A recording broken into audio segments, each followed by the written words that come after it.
Stand by for action.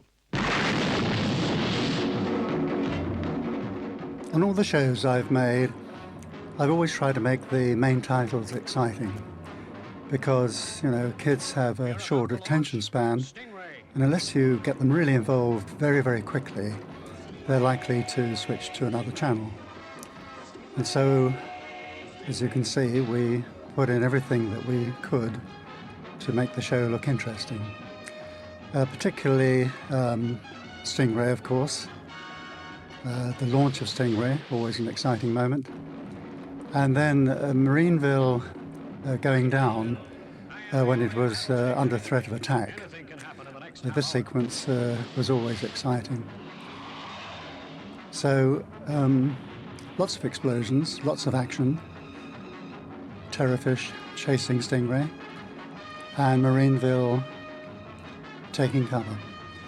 And in this way, we always managed to keep the kiddies through the first minute of each episode, and then, of course, we knew that they would stay with us for the whole show. The show, of course, was about Stingray, an underwater craft. And one of the problems we had when we first started to make the show was how would we get Stingray to travel underwater? We thought of building a huge tank with portholes in the side and filming through the portholes, but of course that would have been enormously difficult and very, very expensive. The way we did it, in fact, was to build an aquarium which was about 8 feet long, 3 feet high, and the important thing was that it was only 6 inches in depth. And in this aquarium we put a load of fish, all of the same species, but some big, some small. And so what happened was that the small ones looked as if they were in the distance, and the big ones looked as if they were close. And then we flew Stingray hanging on wires behind the aquarium, and behind Stingray we had a paper backing on which was painted the seabed, and we put a few rocks in, some seaweed. We had a light shining down with a revolving disc in the front with shapes cut out. We used to call this disc an ulcer. And this would make the light on the seabed flicker and vary. And we would film through the aquarium, and hey presto, Stingray appeared to be underwater. In fact, throughout the entire series, Stingray only got wet a few times, and that was mainly when it was travelling on the surface. Commander Shaw had this very futuristic wheelchair. It enabled him to move about quite a lot, which was always difficult with puppets to get them to walk properly. And it also gave him, a bit of interest in his characterization. Troy Tempest was based on James Garner, who at the time was a big movie star. It wasn't intentional, it's just that when the sculptor said to me, how do you see Troy Tempest? I remember saying, he needs to have, good look, square jaw, sort of sense of humour. And they looked at me as if I was mad. They couldn't understand. So I finally said, well, look, make him something like James Garner. But of course they took it literally, and he emerged looking very much like James Garner, which was not the intention at all.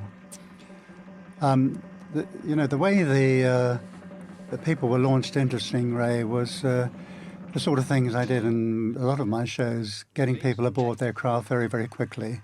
Again, it was an endeavour to make the show exciting and different. Okay, release elevators. Release elevators. This is one of the shots of Stingray where it actually went into the water, but this happened very few times in the series. In the main, it was in the dry.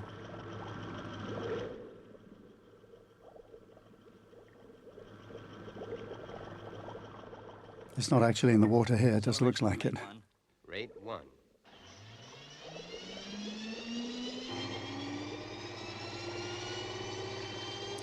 I was very anxious that people should understand how Stingray was launched.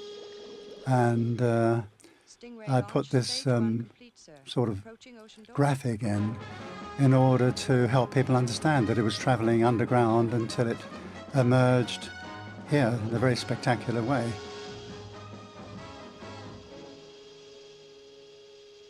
You can see here the fish of different sizes that make it look as if we're looking into the distance. Proceed full speed to position 1800 miles. When we started to make puppet films, we realized that there were many things that the puppets were not going to be able to do. They weren't going to be able to pick up things. They weren't going to be able to walk through doorways because the wire would hit the top of the doorway and wouldn't go through. And, of course, they couldn't walk. That was the one thing that we never overcame. And so, we used to do various things to try and improve this. I mean, obviously, the thing we tried most of all to do was to avoid them having to walk at all. But if they did walk, we would try to walk them behind objects. We would try to rehearse a walk over and over again if we really had to do one. But it really was a major, major problem. So it was just one of those things that we had to put up with and do the best we could. The same old story, deep waters. Like all the other trouble zones, it's an ocean trench. Here we go again. I know. There are people living under the sea, and I've got theories at the bottom of my garden. Okay, you can laugh. But someday I'm going to prove it, and it may be sooner than you think. Yes, Captain, but right now we'd better get back to control. We'll be passing the island of Lemoyne, and I don't trust the automatic bosun that much.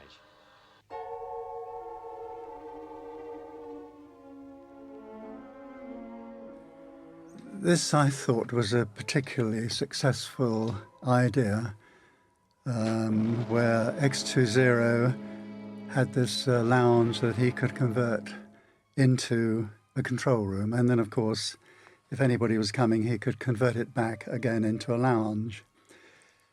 The voice we used for him was based on an old movie actor by the name of Peter Lorre, who had this very peculiar delivery, but it seemed to suit him very, very well.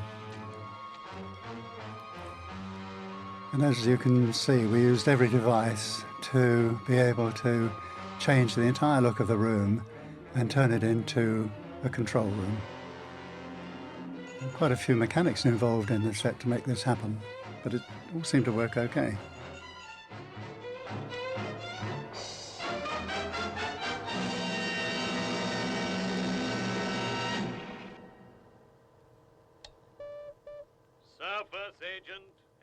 But he obviously didn't have widescreen television, not in those days anyway. Agent X20 was really, I suppose, a spy. He lived on an island close to Marineville so that he was able to see Stingray coming and going, and he would report this information to Titan. Titan used to wipe the floor with him, he treated him like dirt. Well, he deserved to be, of course. But in some episodes, he comes off pretty badly, and deservedly so. But he really was just part of Titan's network and helping Titan to achieve his ambition of destroying Stingray once and for all. Yes, now this was, again, a very successful idea, the terror fish. At first, it looks just like a rather ugly big fish. But it was a puppet. The tail was moved by an electric motor, which was inside the fish. Don't forget, it was not underwater, it was behind the aquarium. And it was flown by a puppeteer using wires. What does it sound like? I can't tell, it's too far off, but it's gaining rapidly.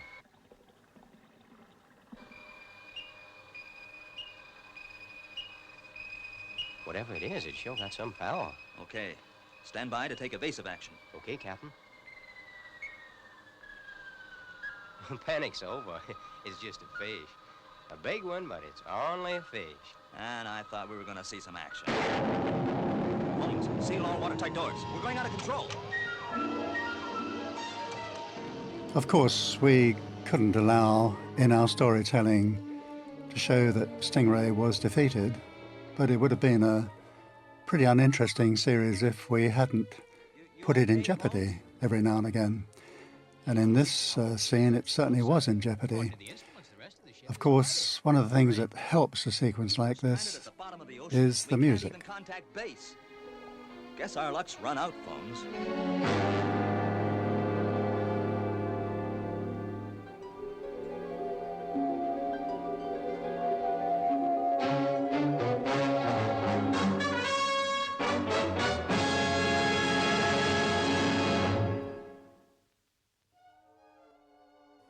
If you look at the control rooms in Stingray and other shows of mine, you'll see that there are lots of switches and knobs. And we used to rob everything in sight, you know, tops off toothpaste tubes, redundant radio equipment, and we would make it all from spare bits and pieces. Of course, one of the problems is that today they all look a bit oversized, but at the time it was all looked pretty wonderful.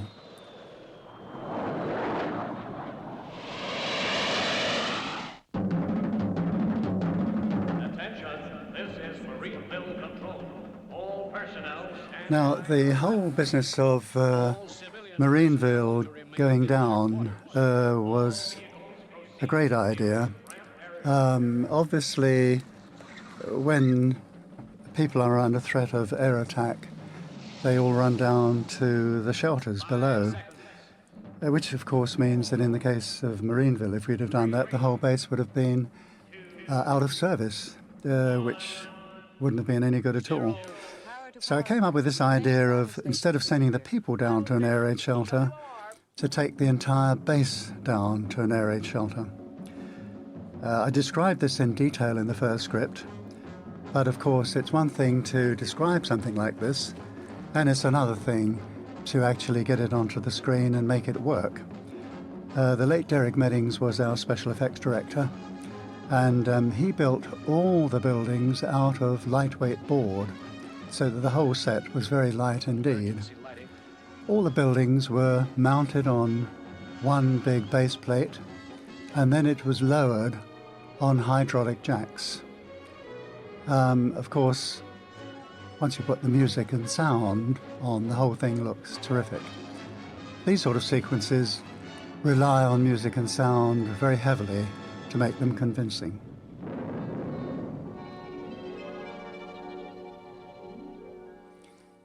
Generally in filmmaking, people don't like the idea of using dream sequences, but here it's, you know, we managed to get Troy into the Aquaphibian headquarters, and it worked very well. Marina, of course, is introduced here.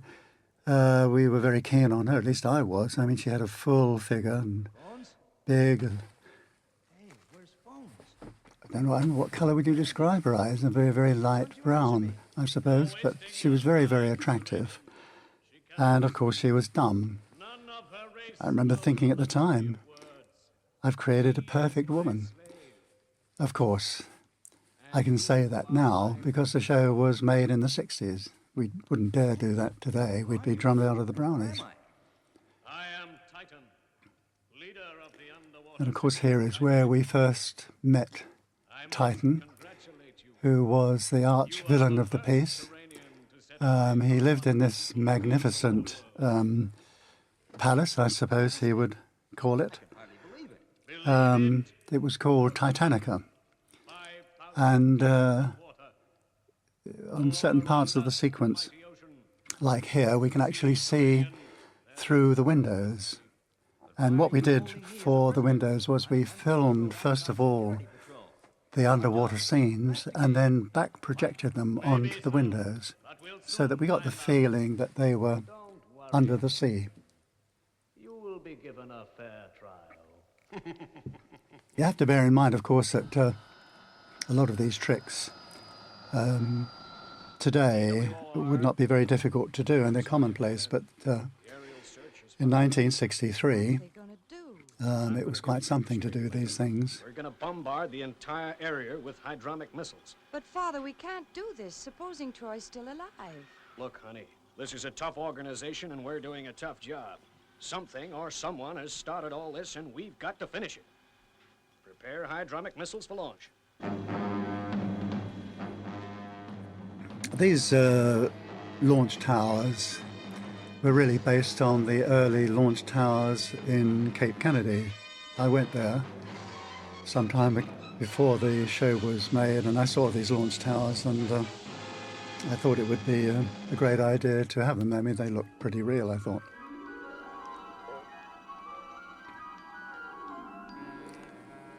Here we see not an underwater shot, but a shot through the aquarium. Again, you can see all the different sized fish. And this showed clearly how people would travel from one building to another through travel tubes. He looks only upon friends of our people. If he turns away from you within the space of 1 marine minute, then you are proved to be our enemy. Teufel, the fish that took the position of being the judge for Troy Tempest's trial, was in fact again a puppet. His fins were moved by very fine wires from overhead, and of course the puppeteer would bob him up and down to look as if he was moving in water.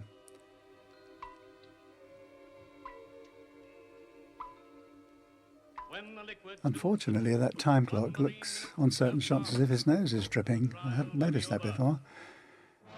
I would have changed that had I seen it.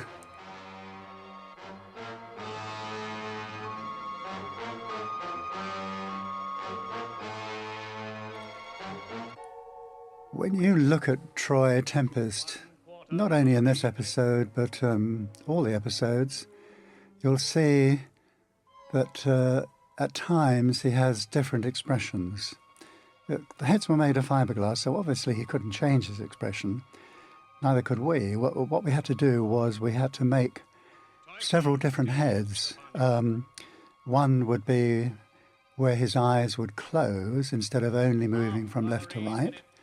That would be used for blinking or going to sleep or waking up. One would be a very concerned expression.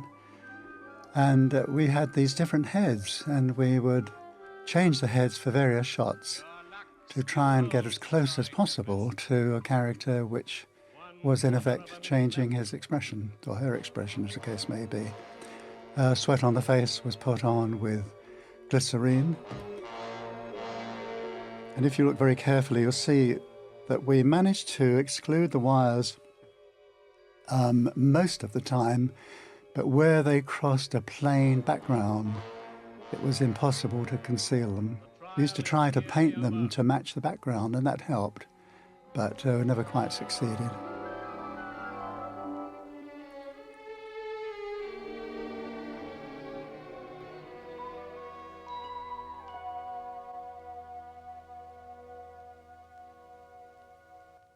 Captain Troy Tempest of the World Aquanaut Security Patrol, you and your crew have been found guilty. It is decreed that you are doomed to die. You will be taken to the underwater prison of Aquatraz, where sentence... Aquatraz, I thought that was a lovely name. There's a lot of discussion these days about WAP phones, and wow, we're going to have a video picture on our mobile phones, and yet here we already had it, and this was in 1963. We were certainly ahead of our time.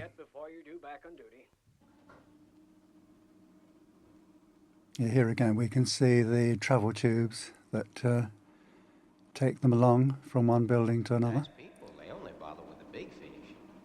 You get convicted, and we both... I can never look at phones without remembering the recording sessions. We used to record the dialogue before we made the pictures.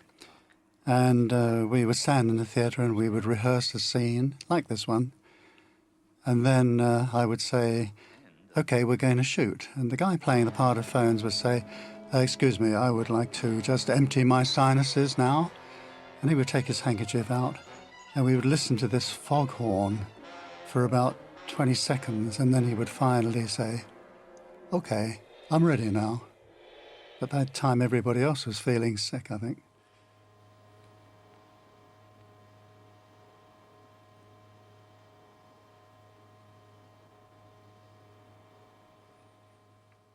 You can see the way we had to conceal the puppets' hands when they were doing anything difficult, like untying a piece of string. The puppet hands were made of rubber and we could bend them before the shot, but we couldn't alter the hands during the shot. So we either had to use human hands as an insert, or, as with this, we would keep the hands out of sight. Well, nearly out of sight. Guess you want out too. Don't worry, we'll take care of you. This sequence is where you can hear the Aquaphibians speaking with their bubbly voices. This is the plan.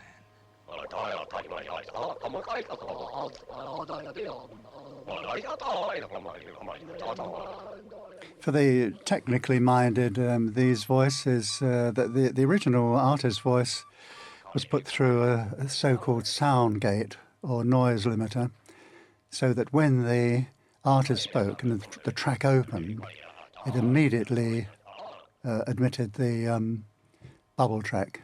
So the bubble track was always in balance with the amount of sound the artist was producing with his voice. Watch out, Troy. Okay, one move and you're dead.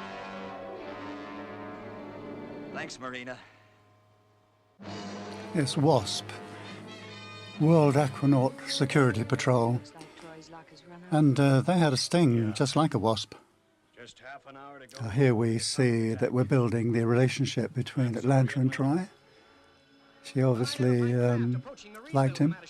Switch on TV cameras covering approach to ocean door. Yes, sir. I didn't like all the puppets in the show, and this one is an example of one I didn't like. I don't know what it is, but, you know, I guess it's like in life. You either like people or you don't. And I remember in Thunderbirds, one of the Tracy brothers, John Tracy, I had that feeling about him too. I didn't like him. But of course there I had the advantage of being able to stick him up in the space station, and he took very little part in the show as a result. Yippee! It's towing. 6, 5, 4. So you can see we try to keep up the tension right up to the end of the show. Hold the interceptors. Lieutenant, contact Central Control. Immediately. Tell them to hold the hydromic attack. Commander, open ocean doors. Yes, sir.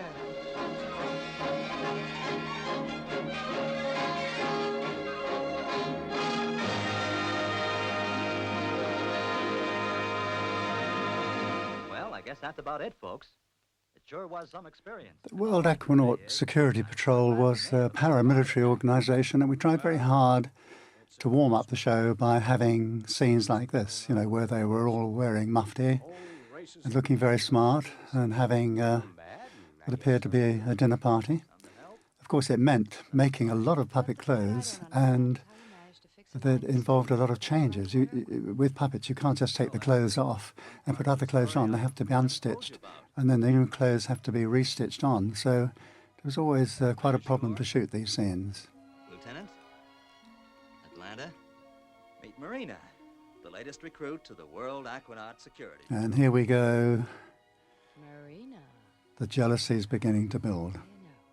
Yeah, well, as I were saying, at least we know what we're up against. Well, I certainly know what I'm up against. And that's how it continued throughout the series.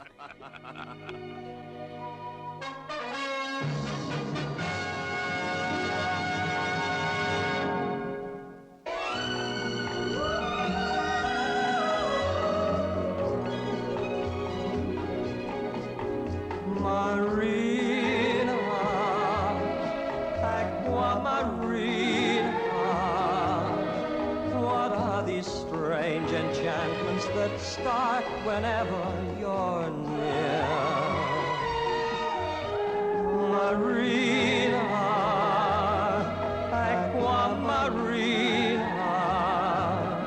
why can't you whisper the words that my heart is longing to hear?